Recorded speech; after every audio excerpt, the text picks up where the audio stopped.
जो आग लगी बिल्डिंग में 5 लोगों की मौत हो गई और 8 लोग गंभीर रूप से घायल हैं। भारतीय जनता पार्टी के भ्रष्टाचार के कारण शरद चौहान जी ने कई बार कहा, वो भी डिटेल में आपको पूरी बात बताएंगे।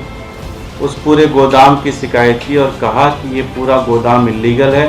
भारतीय जनता पार्टी ने इसके खिलाफ कोई कार्रवाई नहीं की। ये पता चल जाएगा कि गोदाम वालों ने भारतीय जनता पार्टी के किस नेता को कितना पैसा खिलाया और हर बार भारतीय जनता पार्टी के नेता बच निकलते हैं।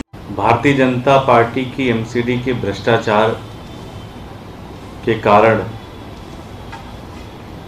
जो आग लगी बिल्डिंग में, उसमें कई लोगों की मौत हुई।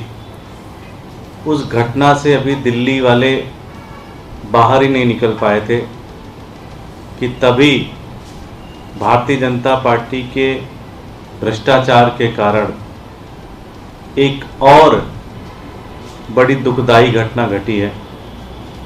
नरेला विधानसभा के अलीपुर इलाके में कल एक इल्लीगल गोदाम के गिरने से 5 लोगों की मौत हो गई और 8 लोग गंभीर रूप से घायल हैं। मैं इल्लीगल क्यों कह रहा हूं? क्योंकि इस बिल्डिंग, इस गोदाम की शिकायत हमारे वहां के विधायक शरद चौहान जी ने कई बार कहा, वो भी डिटेल में आपको पूरी बात बताएंगे।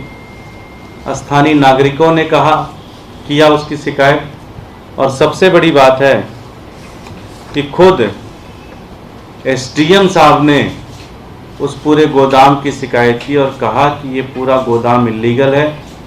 भारतीय जनता पार्टी की एमसीडी को उन्होंने इन्फॉर्म किया और कहा कि ये पूरा का पूरा गोदाम इल्लीगल है, इसके ऊपर आप तुरंत कार्रवाई करें।